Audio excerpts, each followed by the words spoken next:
voyez, soyons conscients qu'aujourd'hui, on vit quand même un retour d'expérience pénible parce qu'à la fois, il y a des aspects positifs et je les évoquerai dans un instant, mais on a aussi le redoutable contraste par rapport aux aspects positifs d'avoir été confronté à une certaine forme d'impuissance à penser le réel et à pouvoir surmonter, du moins dans un premier temps, les défis auxquels on était confronté. Alors, quand je parle de l'émergence d'un autre monde, ce n'est pas pour être en écho avec ce que le président de la République avait promu au cours de sa campagne présidentielle, mais je trouve qu'il y a quelque chose de très important avant d'aborder la question des précarités, c'est de voir ce que la société a révélé de meilleur. Et je pense que vous en faites partie de ces meilleurs de la société, c'est-à-dire des gens qui ont été sur le front et qui ont été en capacité d'apporter une intelligence en termes de réponse, là où quelquefois nos institutions et notre exécutif a été déficitaire. Le plus inattendu aura donc été certainement l'émergence d'un autre monde insoupçonné et relégué loin des priorités du moment, des enjeux mondialistes, des promesses politiques et des fascinations technologiques. Un monde jusqu'alors inapparent, dissimulé, sans importance, ou peut-être révolu d'un autre temps, ignoré, trop humain et complexe, trop sensible est trop incommensurable pour être prévisible et compatible avec l'exigence du profilage numérique. Ce monde, notre monde, s'est incarné dans des figures d'engagement et d'exemplarité, vous en faites partie pour moi, qui ont défié la fatalité et ont imposé un regard, une attention, une manière d'exprimer une présence au monde dont nous éprouvions sans oser l'exprimer le secret présent. Et je crois que ce secret besoin, vous l'avez exprimé quand je dis de présence au monde, être attentif, comme vous l'êtes à SOS Amitié, à ce que ceux qui ne savent plus à qui dire, à qui parler, ont la possibilité malgré tout de partager avec un humain, avec un membre de la cité. Voilà pour moi quelque chose de tout à fait essentiel sur l'écoute, sur l'éthique de l'écoute, sur la manière d'être présent là où notre monde est trop souvent absent. Ce monde donc, que j'évoque nous est devenu visible et familier à l'instant même où nous comprenions qu'il nous était indispensable, et pas simplement pour maintenir la continuité des fonctions nécessaires à la vie de la nation. Il rendait, et c'est important pour SOS Amitié, il rendait hospitalier ce temps insupportable de pandémie, nous autorisant à explorer, à revivre les expériences de sollicitude, de souci des autres, de fraternité, à retisser du lien, de la convivialité et de la sociabilité dans les ateliers improvisés de confection de masques, dans les cuisines où se concoctaient des petits plats pour les soignants, au cours des maraudes pour témoigner une présence humaine aux personnes démunies, mais aussi dans l'écoute des SOS Amitié, lorsque chez vous, puisque j'ai appris que vous ne pouviez pas parfois vous déplacer dans les lieux dédiés, vous étiez dans cette écoute, dans cette empathie, dans cette fréquence, j'allais dire humaine, attentive à ce que l'autre avait besoin de partager avec vous. Il convenait d'inventer des réponses immédiates, concrètes et agiles pour que notre monde bien réel et bien vulnérable survive à une pandémie. Et nous en avons été capables. Lorsque l'intelligence et la générosité de l'action se substituent avec résolution et efficacité à la préparation, aux inerties et aux théories inconsistantes, et que chacun se découvre investi comme vous l'êtes, membre de SOS Amitié, d'une responsabilité qui l'engage au service du bien commun, s'ouvrent alors des chemins de possibles, des perspectives de renouveau. Encore une fois, je vous remercie de ce qu'a été la qualité de votre investissement. Vous avez participé en quelque sorte de cette vitalité de la vie démocratique au moment où quelquefois on pouvait en douter. Au cours de mes échanges avec des membres de SOS Amitié, j'ai vu à quel point la question des vulnérabilités amplifiées par la crise vous a travaillé et à quel point vous avez cherché et apporté des réponses. Quand on aborde, nous, d'un point de vue éthique, la question des vulnérabilités, on parle de vulnérabilité partagée. D'abord, il faut être effectivement attentif à la vulnérabilité de l'autre, qui est la vulnérabilité de notre condition humaine. Et c'est vrai que dans une situation de crise comme celle qu'on a vécue, nos vulnérabilités étaient partagées.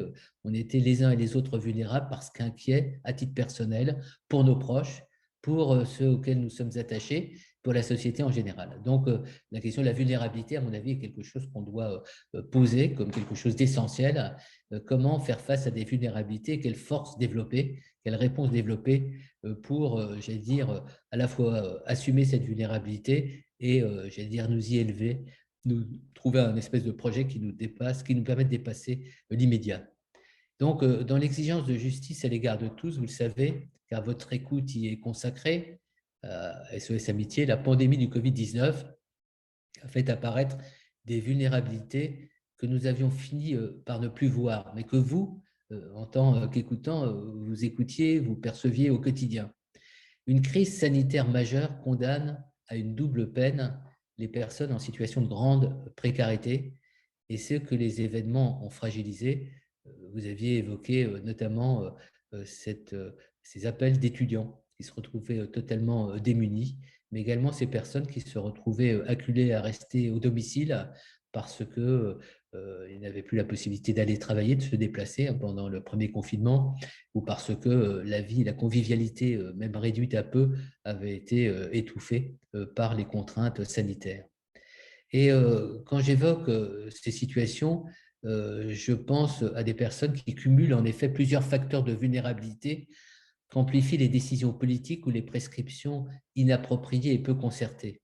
Non seulement ces personnes sont surexposées au risque de contamination, on l'a vu notamment dans le contexte des espaces publics les plus vulnérabilisés déjà pour des raisons sociopolitiques ou socio-économiques, mais de surcroît, les mesures sanitaires ont pu apparaître opposées à leur intérêt propre lorsque d'autres enjeux ou d'autres logiques prévalaient sur la prise en compte de leur situation et de leurs droits. Une vigilance éthique et plus encore politique s'impose aujourd'hui encore à leur égard. Ne laisser personne de côté devrait constituer un impératif de santé publique et puis bien sûr politique, puisque face à une menace pandémique, la santé de chacun a des conséquences sur celle de tous. Dès lors, la stratégie développée contre le coronavirus supposait que chacun d'entre nous, sans discrimination et tenant compte des spécificités de ses besoins, soit reconnu dans les droits qui lui permettent d'y participer et d'en bénéficier. Et le principe de solidarité doit être décliné au plus près du terrain. Si les mesures de confinement et de fermeture des lieux publics entre le 17 mars et le 11 mai 2020 avaient entre autres finalité la protection des plus vulnérables, on pense notamment aux personnes âgées ou atteintes de pathologies chroniques, elles ont néanmoins induit, vous le savez, parmi les personnes les plus en situation de précarité, des dommages collatéraux et créé d'autres vulnérabilités peu anticipées et imparfaitement accompagnées pour en compenser les effets. À titre d'exemple, et vous l'aviez évoqué quand on avait discuté avec des membres de SOS Amitié, des lieux d'accueil de jour ou de distribution alimentaire ont été fermés, fermeture parfois compensée par la confection de paniers repas dans le cadre d'initiatives citoyennes. La possibilité de se nourrir est longtemps restée la principale urgence, avant même celle de l'accès aux soins. Pendant cette période, l'accès aux consultations de spécialistes, en particulier aux soins psychiques, vous l'avez aussi évoqué dans nos dialogues, a été encore plus problématique. Des personnes ont souffert de solitude, d'un sentiment d'abandon et de négligence dans la rue comme au domicile, en ville comme en ruralité. À cet égard, les réponses insuffisantes et tardives de la part de l'État sont à prendre en compte comme un enseignement dont il faudra tirer les conséquences. Comme l'affirmait le philosophe Emmanuel Lévinas, je cite, « Laisser un homme sans nourriture est un crime qu'aucune circonstance n'atténue ». Fin de citation. Les acteurs de terrain déplorent que les recommandations sanitaires aient trop souvent été prescrites sans concertation, favorisant une évaluation préalable de leur applicabilité ainsi que leur mise en œuvre. Je termine sur cette petite partie pour dire que, et je le cite, un psychanalyste, Louis-Georges Papon, qui dit « L'exclusion, soyez attentifs parce que ça s'adresse véritablement à votre mission à SOS Amitié, l'exclusion est d'abord exclusion de la parole. L'exclusion est d'abord exclusion de la parole. » Et je note que depuis sa création en 1960 par Georges Lilaz et Jean Casalis, SOS Amitié a su comprendre que la reconnaissance et le respect de l'autre s'expriment dans l'écoute. Cette attention humaine a un appel qui vous mobilise contre toutes les formes d'exclusion. Alors j'aimerais juste, si vous m'en donnez la possibilité, faire un tout petit passage par la case éthique, parce qu'on parle beaucoup d'éthique, en fin de compte, sans préciser ce dont il s'agit.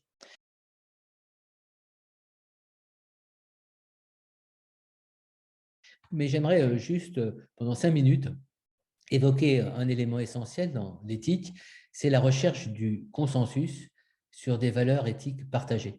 Et je pense que dans vos travaux tout à l'heure, dans vos différentes commissions, dans vos ateliers, vous devriez vous interroger sur quelles sont les valeurs éthiques qu'on partage, à la fois dans leur singularité et dans leur universalité, mais aussi quelles sont les valeurs éthiques à partager et à préserver dans un contexte où tout n'est plus possible, où il faut faire des choix. Vous l'avez entendu à de multiples reprises. Il a été, par exemple, en matière de réanimation, nécessaire de prioriser, voire de trier. Voilà, comment on effectue ce tri, comment on hiérarchise. Et je vais vous donner deux, trois repères qui vous permettra de mieux saisir un certain nombre d'enjeux de ce qu'est l'approche éthique, encore une fois, sans détailler, sans aller au fond des questions. En mars 2003, le Canada a été confronté, je ne sais pas si vous vous en souvenez, au syndrome respiratoire aigu sévère, c'est ce qu'on appelle le SRAS. Un rapport du Comité consultatif national sur le SRAS et la santé publique portait alors sur les conditions d'élaboration du processus décisionnel dans un contexte d'incertitude et de controverse.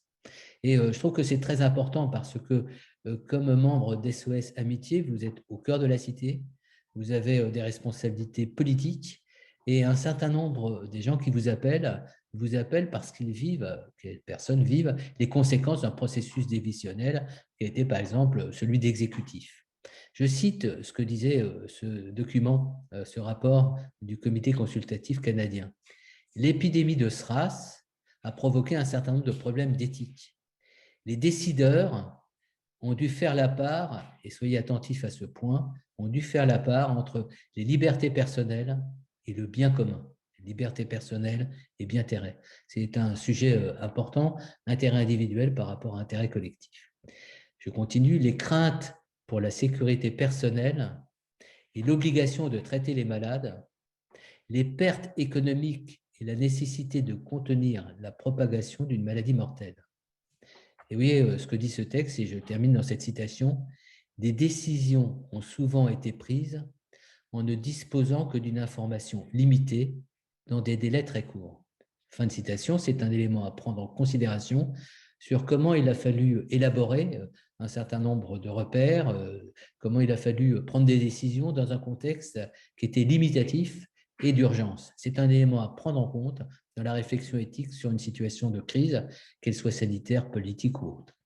La réflexion éthique, et je prolonge mon propos, concerne donc les dilemmes décisionnels qui doivent être examinés au regard des valeurs dont une société s'est dotée et auxquelles elle témoigne son attachement. Vous voyez, quand on est confronté à un dilemme décisionnel, c'est qu'on a à faire le choix entre ceci plutôt que cela. Qu'est-ce qui est préférable? Alors, je n'ai jamais participé à vos écoutes à SOS Amitié, mais j'imagine que des gens vous demandent des conseils. Qu'est-ce que vous feriez à ma place? Quand les personnes n'ont plus de véritable réponse, sont démunies dans leurs réponses, elles sont confrontées à des dilemmes, il faut trouver les modalités de ce qu'on appelle l'arbitrage. Et vous voyez, la décision éthique, c'est une décision qui doit être arbitrée selon trois critères: le critère de justice, le critère de respect, le critère de dignité. Je reviendrai un jour à SOS Amitié si vous voulez une formation en éthique et je préciserai ces points. Une pandémie, comme toute situation extrême, et je pense que beaucoup des personnes qui vous téléphonent en dehors même d'une pandémie sont dans des situations extrêmes ou qu'elles éprouvent comme extrêmes. C'est pour ça que le modèle d'une pandémie, entre guillemets, est assez intéressant à travailler d'un point de vue éthique et même pour vous au niveau de la culture des SOS Amitié, puisqu'on est vraiment dans des limites, dans des extrêmes à tous égards. Donc une pandémie, comme toute situation extrême, met à l'épreuve les valeurs d'une société qu'elle peut anéantir ou au contraire exalter. On constate en effet des phénomènes de dépassement de soi, au contraire d'avilissement. J'évoquais le dépassement de soi en faisant référence à toute cette France des invisibles qui a été présente sur le front et qui a apporté des réponses démocratiques tout à fait exceptionnelles. Le 13 mars 2020, le Comité consultatif national d'éthique français nous rappelait, et je vous cite, que les décisions qui seront prises, quelle qu'en soit la nature, doivent répondre à l'exigence fondamentale du respect de la dignité humaine. Et donc, il précisait ce comité, c'est-à-dire que la valeur individuelle de chaque personne doit être reconnue comme absolue. Vous voyez, un point fondamental, la valeur de chaque personne doit être reconnue comme un absolu. Et pourtant, on aura à choisir et à privilégier. Voilà une question importante en termes de dilemme. je vais terminer et avancer dans cette approche éthique un peu entre parenthèses avant de conclure. Une nuance était toutefois apportée à cette résolution par le CCNE, le Comité consultatif national éthique, faisant apparaître la complexité de hiérarchisation transitoire mais justifiée des choix. Et je le cite, et c'est important pour vous, le contexte, quel qu'il soit, ne peut modifier les principes éthiques, même si une situation inédite, comme celle provoquée par la lutte contre l'épidémie, peut contraindre seulement à les hiérarchiser provisoirement, mais alors de manière argumentée en toute transparence. Et vous voyez, ce qui était important à retenir du point de vue du comité d'éthique, c'est la nécessité de hiérarchiser. Et pour les personnes qui sont désemparées, celles que vous avez et qui vous téléphonent, celles que vous écoutez dans leur désarroi, l'important quelquefois, c'est de les amener à comprendre comment hiérarchiser une décision, comment considérer que ceci est plutôt plus important que cela, qu'est-ce que c'est le préférable. C'est ça une approche éthique. C'est une approche en termes d'évaluation, mais toujours singulière. La personne qui vous téléphone à 10h30 et qui vous rappellera peut-être le soir à 19h, bon, peut-être qu'elle ne tombera pas sur le même, j'ai dit répondant, auditeur, mais cette personne évolue, elle évolue dans son contexte, dans sa capacité de penser le réel, d'intégrer un certain nombre de dimensions. Voilà à quel point la notion de hiérarchisation est une importance particulière face à une situation de crise. L'enjeu est donc de convenir, dans la concertation et la transparence, des critères de hiérarchisation des décisions. Il importe de nous prémunir de toute forme d'arbitraire et d'organiser le contrôle de procédures dont les conséquences peut être la vie ou la mort d'une personne, la robustesse de l'attachement d'une société aux valeurs qui inspirent la visée de l'exigence du bien commun. Et je vais terminer juste cette partie un peu éthique. Je vous demande encore 2 minutes d'attention avant que je conclue.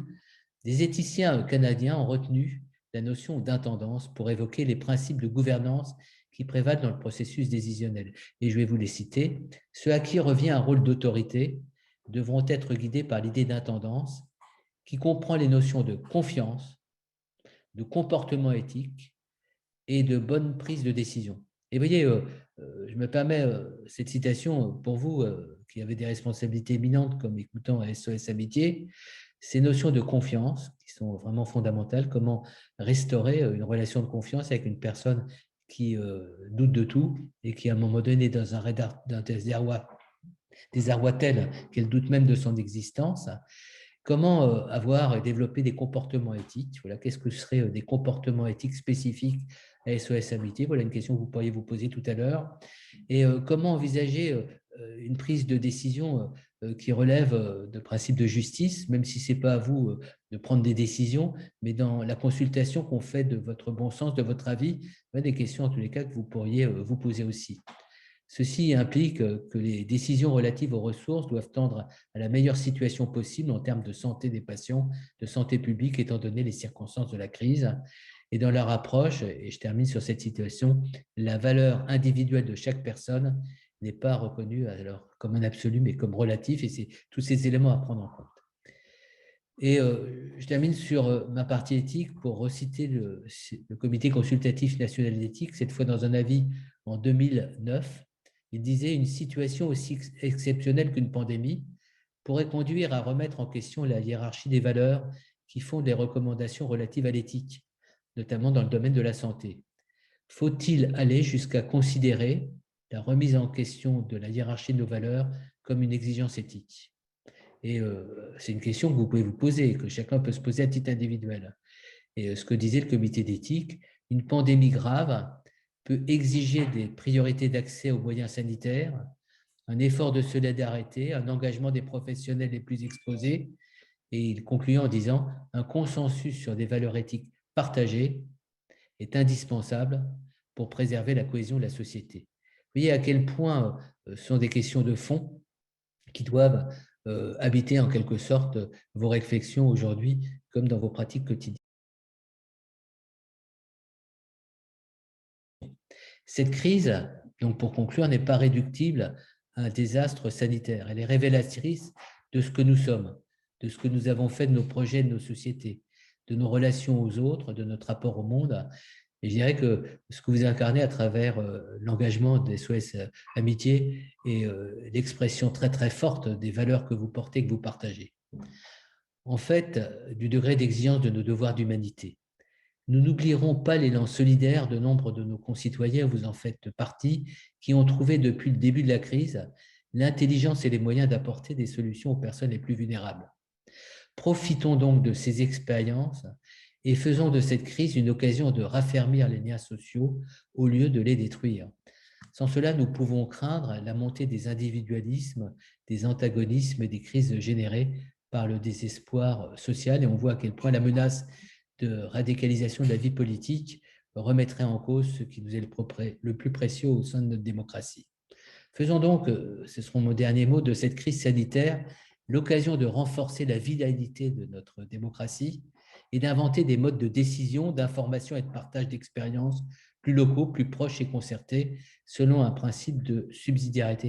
Et vous voyez à quel point, et c'est mon dernier mot par rapport à cette petite intervention liminaire, la valeur, la philosophie, les engagements de SOS Amitié nous sont précieux au cœur de notre démocratie. Merci de faire vivre à travers votre engagement la démocratie comme vous le faites. Voilà, je vous donne la parole maintenant pour qu'on puisse avoir un échange.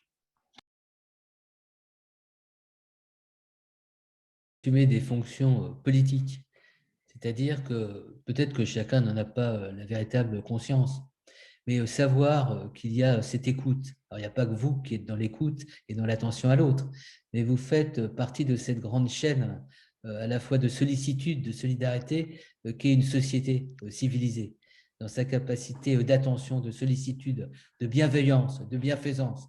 C'est très, très rassurant dans un moment de crise.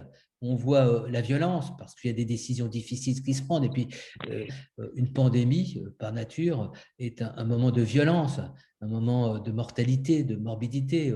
Pensez aux familles des 111 000 victimes du Covid-19, mais aussi quand on regarde au niveau du monde, aujourd'hui, on déplore au Brésil 500 000 victimes. Donc on est vraiment dans un contexte terrifiant de violence et on ne sait pas d'ailleurs, même s'il y a des signes annonciateurs d'un mieux, ce que sera le lendemain. On ne sait pas s'il n'y aura pas des variants. Et puis quand on parle de variants, on parle de variants en termes, j'allais dire, de virus, mais on voit la société démocratique aussi qui est malmenée. Donc on voit qu'on est dans un moment tout à fait difficile, délicat, que votre engagement citoyen, ce que vous faites humblement dans l'anonymat au quotidien, en écoutant l'autre, permet de maintenir, de préserver ce qui est le plus essentiel dans une démocratie, c'est à la fois le lien et la confiance réciproque. Ça, c'est un premier point. Donc, ayez l'ambition de ce que vous faites. Et je sais que vous êtes attentif aux formations à SOS Amitié. On ne s'improvise pas écoutant. C'est une mission fondamentale. Et c'est vrai que vous pouvez avoir aussi la satisfaction, même si elle est très relative, de dire peut-être qu'une personne qui aurait craqué, qui serait suicidée, qui aurait peut-être été dans une attitude d'autodestruction, va reprendre un peu ses marques et va retrouver un peu un espace d'autonomie et de liberté, va se reconstruire parce qu'à un moment donné, pendant des minutes ou de longues minutes, vous aurez été attentif à ce qu'elle est et vous aurez été attentif à ce qu'elle demeure malgré ce qu'elle vit, ce qu'il éprouve, qui est une souffrance quelquefois indicible. Ça, c'est le premier point. Pourquoi il y a un devoir de restitution? Parce que cette intelligence de l'attention à l'autre a été, à mon avis, une des composantes essentielles qui ont permis à la société de se maintenir à flot, même si tout le monde n'en a pas conscience pendant cette période de pandémie. Et donc, vous avez une expérience, et je l'ai vu quand je discutais avec des gens d'SOS Amitié, vous avez une expérience tout à fait remarquable de ce qui s'est passé dans l'intimité de la vie sociale. Vous avez un savoir, une compréhension qu'on ne nous a pas sollicité pour faire un retour d'expérience publique. On aurait pu établir des états généraux. Moi, je pense par exemple que SOS Amitié devrait rendre un rapport, même s'il est synthétique, même s'il est liminaire, sur ce que vous avez, les unes et les autres, compris de ce qui s'est passé. Vous êtes les détenteurs, en quelque sorte, de ce qui vous a été confié, non pas en termes de confidentialité, mais en termes d'expérience humaine. Donc, on doit en faire quelque chose qui vous enrichisse, qui fait partie de la culture, à mon avis, d'SOS Amitié, dans 30 ans, ça sera intéressant pour vos successeurs de savoir ce que vous avez éprouvé, ce que vous avez aussi dit, ce à quoi vous avez été attaché, ce dont vous pouvez témoigner. Voilà, donc on a une obligation de restitution. Vous voyez, à l'espace éthique de la région d'Île-de-France, vous regarderez notre site Espace éthique Île-de-France, mais vous regarderez aussi le site important qu'on a développé, éthique-pandémie.com, vous regarderez, c'est facile d'accès. On a été, dès le départ, dans l'exigence de rendre traçable, d'écrire, de restituer, même si c'était provisoire, ce n'est pas uniquement des productions scientifiques élaborées. Voilà.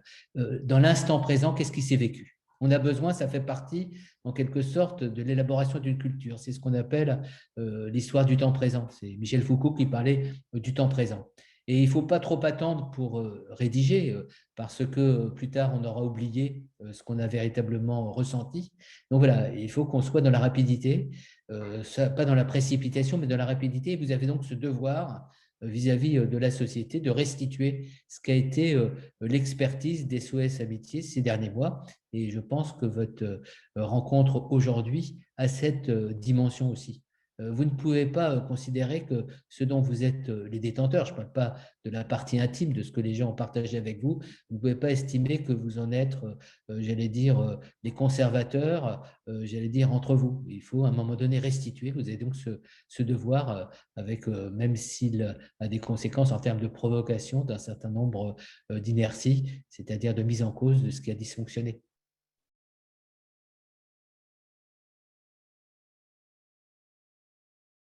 La question que vous posez est une question très importante.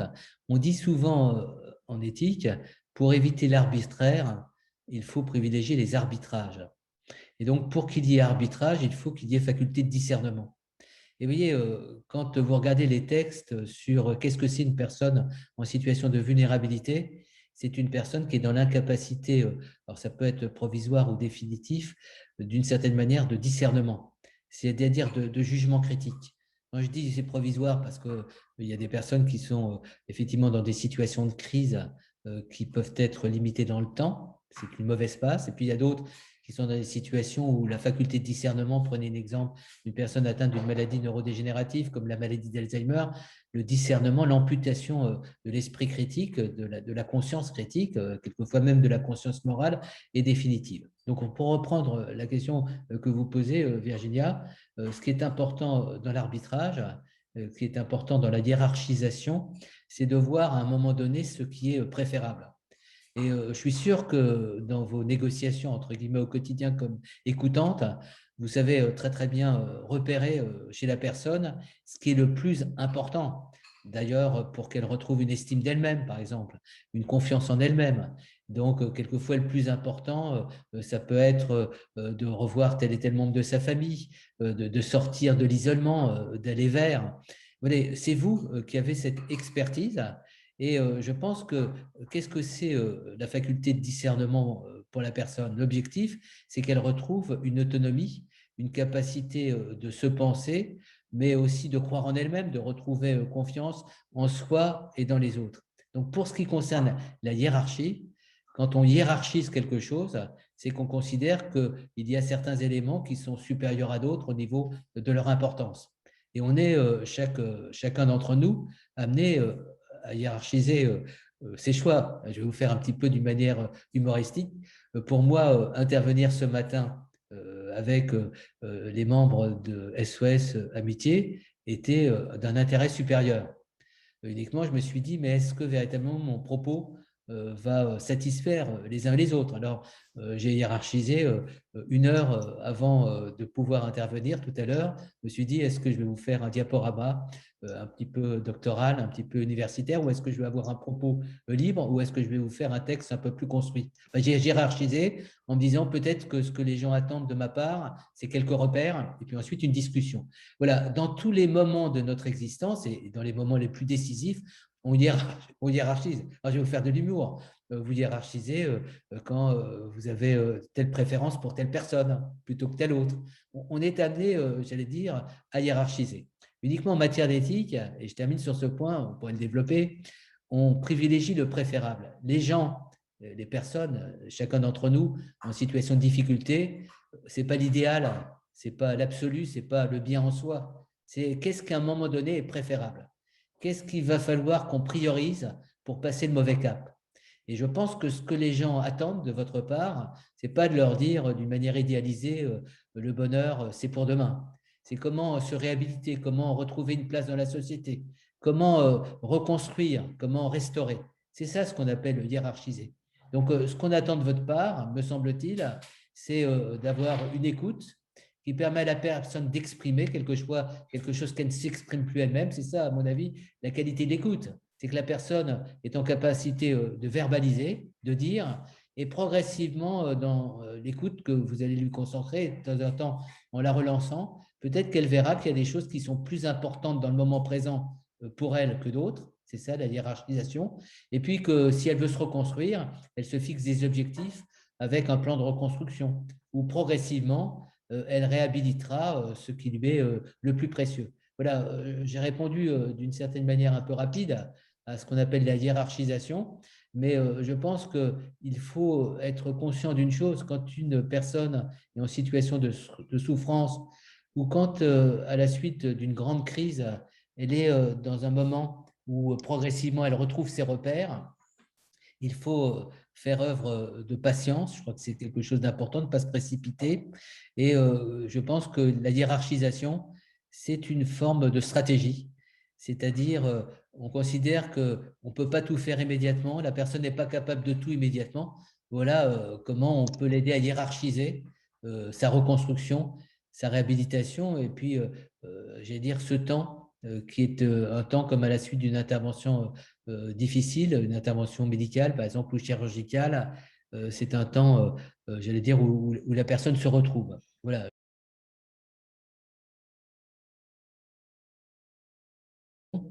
Et c'est vrai, on le voit, regardez, en famille, on a une décision importante à prendre, chacun s'exprime, on peut avoir au départ des positions divergentes, et puis ensuite on est dans l'écoute de l'autre, on comprend son argument.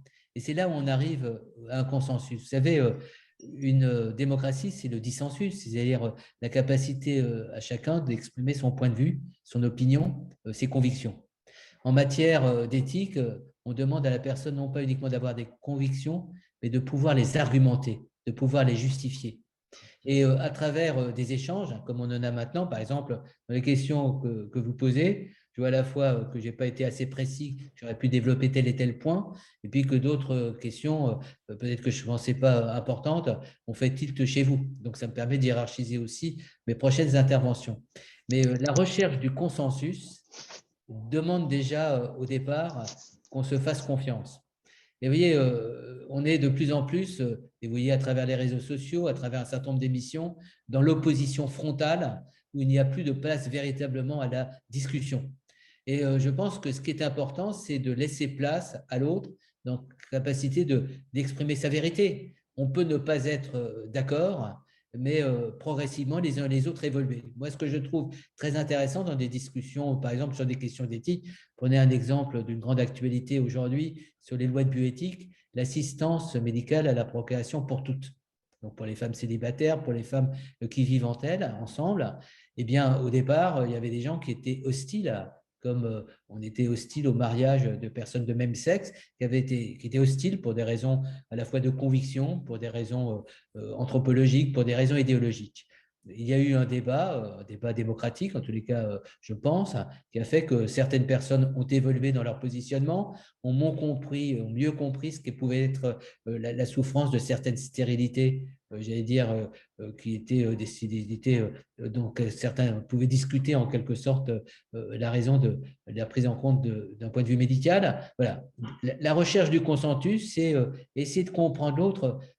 On emploie souvent chez SOS Amitié la notion d'empathie, la notion de compréhension. Ce n'est pas parce qu'on recherche le consensus que tout est acceptable.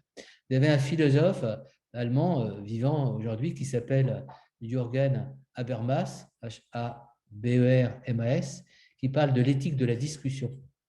Je vous incite à regarder en poche, vous trouverez ses ouvrages.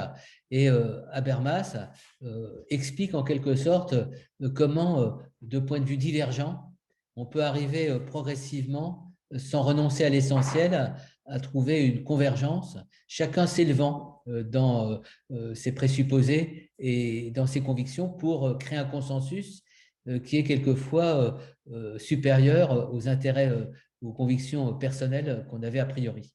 Vous voyez, je pense que dans l'écoute de SOS Amitié, vous avez des grands principes, qui est le principe de non-jugement, c'est-à-dire vous ne jugez pas la personne avec vos a priori, vous avez une recevabilité, une écoute bienveillante, pas parce que vous êtes bienveillant que vous êtes en conviction avec, que vous partagez les propos des uns et des autres, leurs convictions, leurs certitudes, mais vous êtes accessible à l'autre. Et je pense que dans une démocratie et l'esprit de fraternité, c'est être accessible à l'autre, créer les conditions pour qu'aussi l'autre puisse évoluer dans son point de vue. Pour ce faire, il faut qu'il y ait de la confiance. Et vous voyez, SOS Amitié est une association qui a une image forte. Je pense qu'on vous fait confiance. Et on fait confiance en peu de personnes dans notre société. On est dans la société du soupçon et de la défiance. Donc vous devez cultiver, et je pense que c'est tout l'art que vous développez quand vous êtes écoutant dès les premiers instants où la personne vous appelle, quelquefois dans des situations, elle n'est même pas capable d'écouter ce que vous lui dites. Vous devez créer une relation de confiance, une relation d'humanité et voir de quelle manière peuvent s'exprimer des valeurs communes. Je pense que l'intonation de votre voix, par exemple, la capacité d'écouter l'autre et de savoir quand vous intervenez à bon escient, la possibilité quelquefois de dire aussi, j'imagine que vous n'êtes pas d'accord, la possibilité, et c'est là où vous avez à la fois le non-jugement, la retenue, mais aussi l'exigence de capacité de vous maintenir à bonne distance. Moi, c'est ce que j'appelle en matière d'éthique la juste présence. Qu'est-ce que c'est pour être un écoutant à SOS Amitié, être dans la bonne présence? Et qu'est-ce que c'est aussi quand vous partagez la souffrance d'autrui, savoir ne pas être empathique au point de ne pas garder la position qui est celle de l'écoutant d'SOS Amitié, c'est-à-dire où votre mission est requise. Voilà, donc tous ces éléments bout à bout, par rapport à la question que vous me posiez, c'est comment être, je crois, dans la juste position. Pour être dans une juste position, je pense qu'il faut avoir une culture, c'est la culture d'SOS Amitié, savoir pourquoi vous êtes là et quelles sont les valeurs aussi d'SOS Amitié. Et vous portez des valeurs extrêmement fortes. Dans les fondamentaux, par exemple, de SOS Amitié, il y a les valeurs de la démocratie, les valeurs de la laïcité, les valeurs du respect de l'autre, de la dignité de l'autre. Une fois que vous avez dit ça, il faut travailler ces valeurs et pas uniquement en solitaire. C'est bien d'avoir sa conception de ce qu'est la dignité humaine. Et les gens, derrière le mot dignité humaine, ils ont des définitions très différentes. Là, vous avez une responsabilité pour tous. Et c'est là où, par exemple, je l'évoquais d'une manière un peu rapide, la notion de bien commun, de valeur partagée au niveau d'une démocratie, c'est des notions, à mon avis, que vous devez travailler. Et je termine en disant qu'une des épreuves pour les mois qui viennent, pour notre démocratie, c'est de savoir qu'en est-il de notre bien commun. C'est bien l'individualisme, mais qu'est-ce que c'est notre bien commun? Et quand on hiérarchise une décision, c'est bien de faire valoir ses intérêts personnels, mais on a aussi un intérêt pour l'autre, pour une société, et également, et je termine sur ce point, on le voit dans le domaine de la bioéthique comme dans le domaine de l'écologie, également une responsabilité pour le devenir, c'est-à-dire pour le futur, pour ceux qui seront demain à attendre que les décisions qu'on prenne soient compatibles avec leur vie sur Terre. Donc, on a aussi ce qu'on appelle des responsabilités pour les générations futures. Donc, quand vous abordez toutes ces questions, vous dites peut-être que la question fondamentale, je l'ai esquissée dans mon propos, c'est comment assumer notre responsabilité modestement, humblement, mais à notre juste place, là où on est attendu et là où personne d'autre que chacun d'entre vous peut véritablement apporter une réponse. Si demain, on arrête l'écoute d'SOS Amitié, si demain votre présence n'est plus sur le front là où vous êtes attendu, en quoi notre société sera appauvrie? En quoi elle sera plus fragile? Voilà des questions que vous devez apporter, j'allais dire, à nos réflexions un peu théoriques.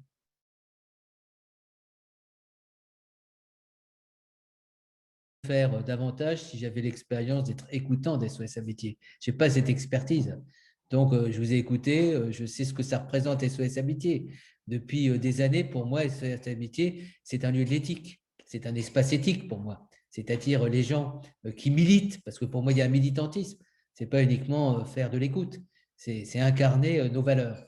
Donc, pour moi, SOS Amitié, déjà, est quelque chose d'important. Dans le cadre d'une société, il est important de savoir qu'SOS Amitié existe et que vos pratiques soient des pratiques, j'allais dire, de solidarité, de sollicitude, mais avec une intelligence. C'est-à-dire que vous avez un savoir-faire qui est l'esprit, la culture SOS Amitié.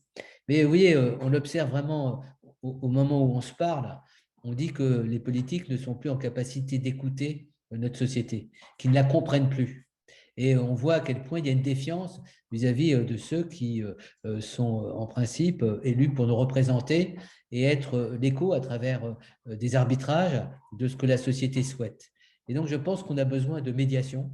Et c'est là que, quand Alain Mathieu disait, oui, comment restituer? Je pense que vous avez un devoir de restitution parce que les lieux de médiation, les lieux de compréhension, d'écoute de la société que vous constituez, vous être SOS Amitié, ont à dire d'un point de vue politique et d'un point de vue démocratique. Et donc, vous voyez, dans une rencontre comme celle que vous organisez aujourd'hui, vous êtes 7 SOS Amitié, mais vous êtes des membres de la cité qui assumez au quotidien des responsabilités, encore une fois, quelquefois invisibles. Ce n'est pas effectivement l'homme politique qui va prendre des décisions immédiates, dont on sait d'ailleurs le caractère quelquefois très relatif. Donc, ayez conscience de votre rôle, de votre fonction. J'imagine que pour vos amis aussi, savoir que vous êtes écoutant SOS Amitié a une signification en termes de solidarité. Vous êtes vraiment pour moi les chaînons indispensables. Alors, vous n'êtes pas les seuls, mais vous êtes parmi les gens qui avaient une légitimité, une crédibilité qu'on n'accorde plus quelquefois à nos représentants élus. Donc voilà, en termes donc de vie démocratique, incarner à l'extérieur aussi cette position. Et puis, vous avez vraiment ce devoir de dire ce qu'est la vérité de la société. Donc, une fois, j'observe, c'est aussi une expérience que j'ai parfois dans le milieu associatif, des gens vous diront des choses qu'ils ne diront plus à personne parce qu'ils n'ont plus personne dans leur environnement pour les écouter. Et s'ils le disent, personne ne sera attentif comme vous le serez. Et vous êtes attentif à la fois d'une manière statique, puisque votre mission, ce n'est pas ensuite d'apporter des solutions, c'est de créer un environnement favorable à ce que la personne se réhabilite dans une capacité d'estime d'elle-même et se réapproprie une capacité d'autonomie et de décision, une faculté de discernement, une faculté d'assumer ses responsabilités. Donc, vous êtes des médiateurs, vous êtes des témoins, mais avec une intelligence, à mon avis, de la réalité que vous détenez. Et donc, cette réalité quelquefois marginalisée, hors sol d'une certaine façon par rapport aux préoccupations des politiques, vous devez en témoigner politiquement. On a besoin de cette vérité-là, on a besoin de cette réalité, on a besoin de cette intelligence. C'est ça la dimension, à mon avis, démocratique. Et j'ai la conviction, dans ce que j'observe, que la démocratie est en train de se réinventer. Alors, je n'attends pas uniquement des discours de politique, qu'on nous parle de 6e, de 7e République. Mais il y a quelque chose qui est en train de se forger aujourd'hui, contrairement à ce que certains disent. Et vous avez deux écoles. Vous avez l'école du président de la République qui dit rien ne s'est passé, on refait comme avant, puis l'économie va reprendre le dessus, soyez rassurés, tout va être comme avant. Et ma femme, qui est anesthésiste réanimateur, me fait écouter les chansons qui peuplent ma réflexion éthique. Et elle m'a fait écouter récemment une très, très belle chanson qui s'appelle « Tout va bien ». Donc, vous avez les gens qui disent « tout va bien ». Effectivement, pour eux, tout va bien et tout risque de bien aller si on ne se pose pas les véritables questions. Et puis, vous avez d'autres qui disent « il s'est passé quelque chose de dramatique pour beaucoup de personnes dans les effondrements que les gens ont vécus, mais il s'est passé aussi quelque chose au niveau d'une appropriation de la vie démocratique à travers un certain nombre de décisions, y compris dans les zones de la République qui étaient les plus défavorisées. Donc, pour répondre à cette affaire, je dis, vous avez un savoir de la réalité, vous avez une compétence pour analyser ce qui s'est passé, et j'allais dire, vous devriez même vous doter d'une capacité scientifique à produire, j'allais dire, des articles scientifiques en sciences humaines et sociales qui pourraient être très, très utiles. Encore une fois, prenez au sérieux votre expertise. J'ai mis sur un point pour vous dire que depuis des années, on voit apparaître ce qu'on appelle les savoirs expertaux. C'est-à-dire, vous avez une grande crise aujourd'hui qui est une crise épistémologique, une crise scientifique, sur la connaissance. Qu'est-ce que c'est le savoir? Qu'est-ce que c'est la vérité? Vous voyez au quotidien comment on nous bombarde des vérités qui sont des mensonges, et à force de les médiatiser, finalement, on finit par y croire. Et je pense que vous devez être conscient que vous détenez une vérité, un savoir, une expertise. C'est ce qu'on appelle un savoir expertal. Et ces savoirs expertals, je ne peux pas vous développer. Il y a entre guillemets les savoirs savants. Il y a les gens qui présentent savoir par rapport à la science, par rapport à un certain nombre d'expertises dont ils sont les détenteurs. Et puis, vous avez des savoirs de terrain, vous avez des savoirs immédiats qui sont à la fois faits d'expérience et de bon sens. Vous êtes porteur de ces savoirs et vous avez un devoir politique aujourd'hui de les faire connaître. Et par exemple, à travers votre journée, peut-être que vous allez sortir une synthèse. Moi, je serais très, très heureux d'avoir une synthèse de ce que vous avez dit parce que ça nous fera, nous, avancer dans le questionnement éthique. Et peut-être que Alain Mathieu dira demain, s'il n'est pas, j'allais dire, anéanti par tout ce que j'ai trop rapidement dit, peut-être qu'il aura envie qu'on travaille les questions d'éthique avec SOS Amitié et on sera prêt et apporter notre soutien. On a toute une équipe, une jeune équipe à l'espace éthique qui est prête à s'investir aussi dans la réflexion. Voilà, donc sachez qu'on est aussi en soutien et en demande par rapport à ce que vous faites.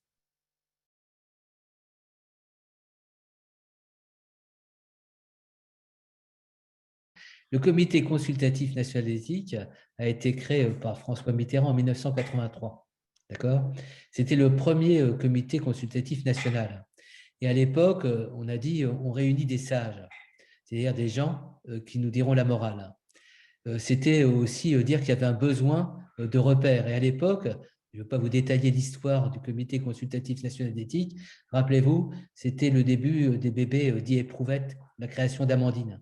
Donc c'était la bioéthique, les questions de bioéthique, c'est-à-dire l'innovation dans le domaine scientifique, beaucoup plus que sociétal, mais qui avait des impacts, parce qu'on voit qu'aujourd'hui, en 83, on était préoccupé d'Amandine, et puis en 2021, on est préoccupé de modalités de décence avec des mères de substitution, voilà, ou avec les questions de chimère. Donc pour revenir maintenant à la question que vous posez, il y a des modalités de désignation des membres du CCNE, vous verrez sur le site du Comité consultatif national d'éthique.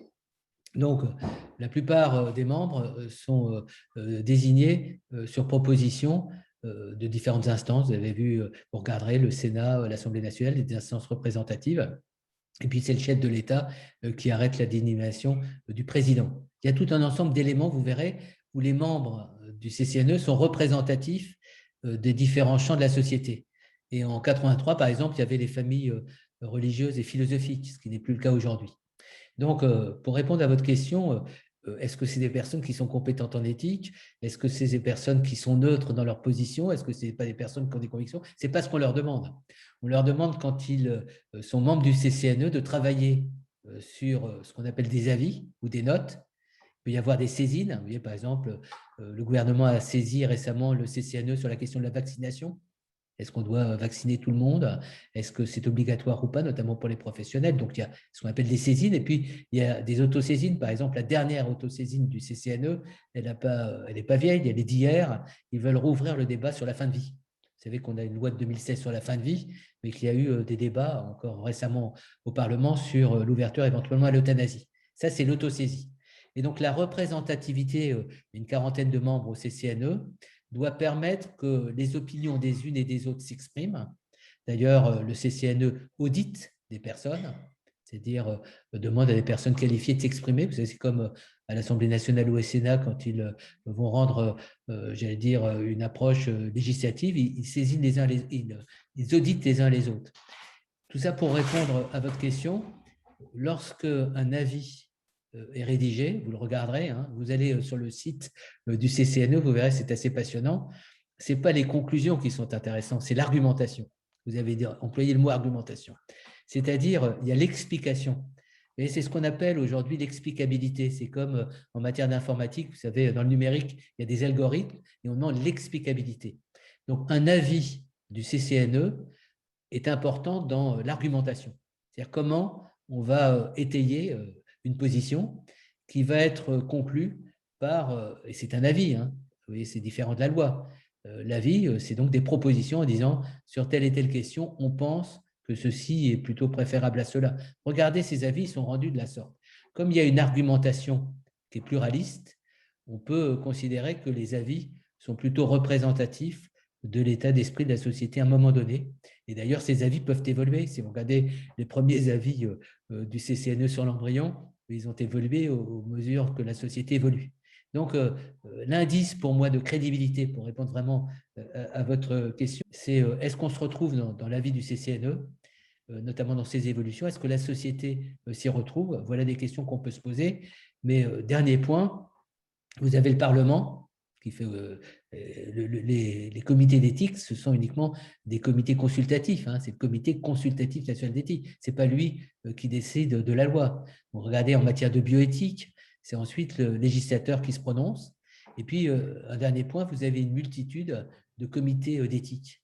Vous voyez, par exemple, vous avez le comité d'éthique de l'INSERM, du CNRS. Hier, je suis intervenu auprès du comité d'éthique du CNRS. Donc, beaucoup d'instances ont des comités d'éthique.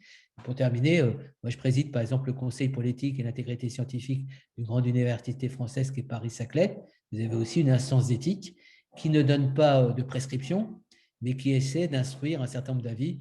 Je donne un exemple et je termine là-dessus, mais on pourra reprendre la discussion si vous voulez. Vous prendrez mes coordonnées, vous les demanderez et on pourra approfondir les choses. Mais allez notamment sur le site du CCNE, vous aurez des informations. Mais par exemple, nous travaillons à Paris-Saclay sur la loyauté de la science, le rapport entre science et société, la question de l'intégrité scientifique, l'expertise. Beaucoup de questions qui ont été posées ces derniers mois. Vous avez vu ce qui s'était passé, par exemple, dans les positions d'un Marseillais sur l'hydrochloroquine, pour donner qu'un exemple précis. Dernier point du dernier point, par rapport à la question que vous posez, les comités d'éthique doivent travailler d'une manière loyale et transparente. Et vous verrez donc sur le site du CCNE, mais c'est aussi sur d'autres sites, regardez le site de l'espace éthique, on travaille dans la transparence, c'est-à-dire on produit des documents, et c'est ça que vous devez faire aussi, me semble-t-il, à SOS Amitié, à travers ce que vous avez vécu ces derniers mois, c'est produire à travers des verbatims et à travers ce dont vous avez le sentiment que vous voulez le partager avec la société, d'une manière transparente, produire un certain nombre d'éléments d'expertise. Puis ensuite, c'est à l'État, aux législateurs, aux politiques de s'y approprier.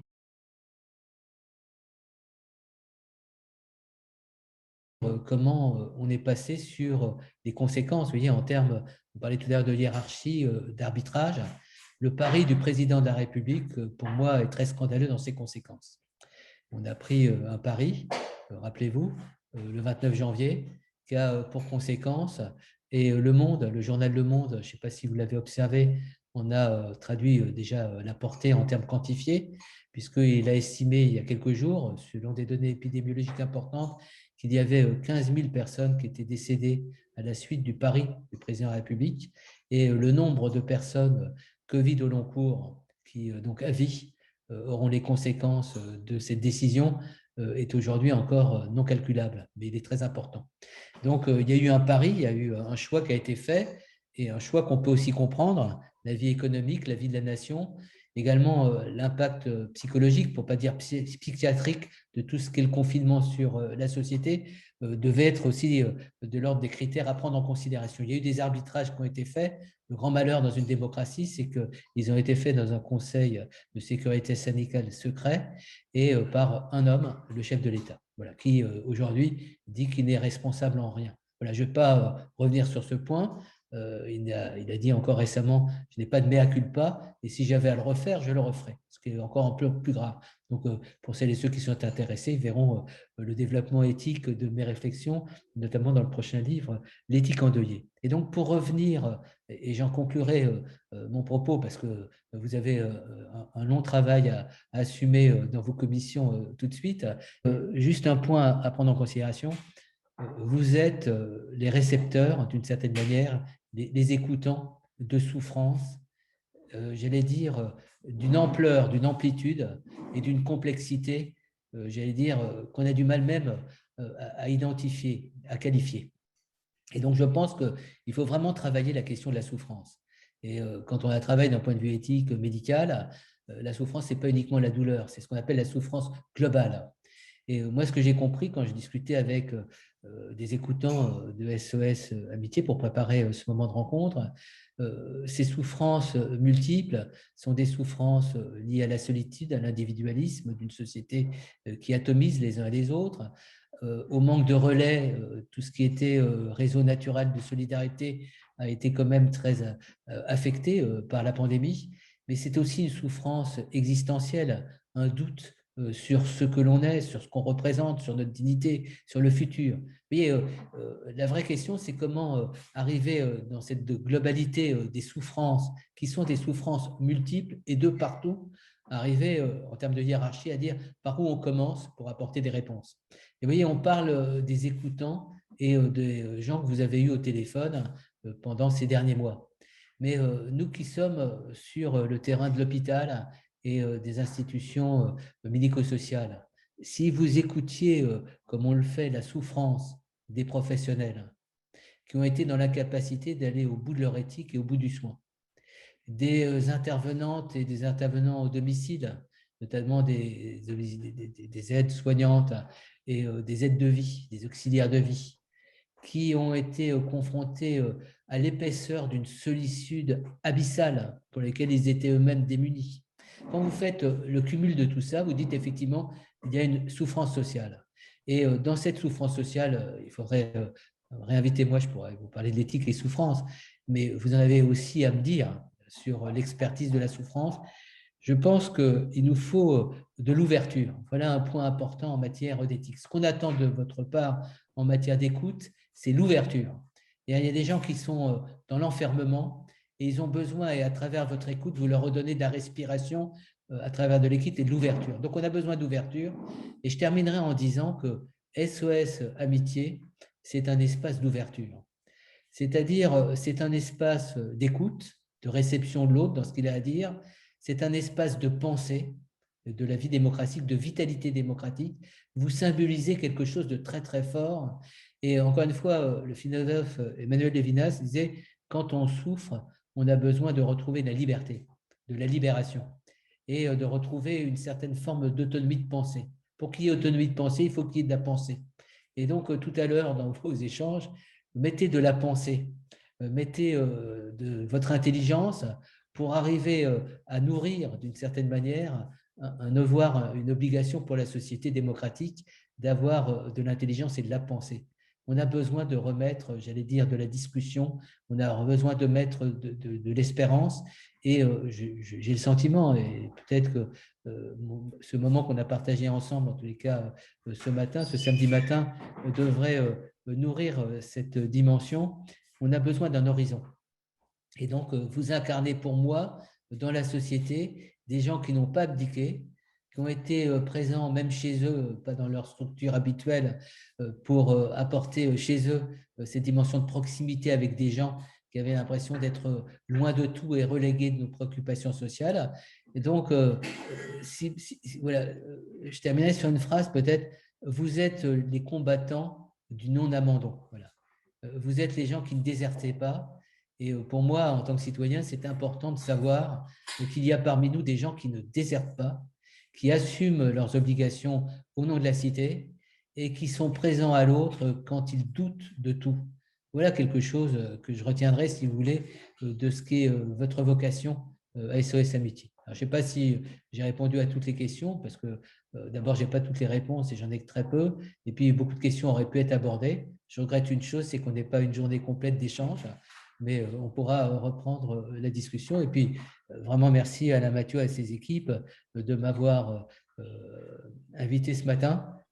Ma journée, elle sera plus riche du moment qu'on a partagé, même si on n'a pas pu tous dire.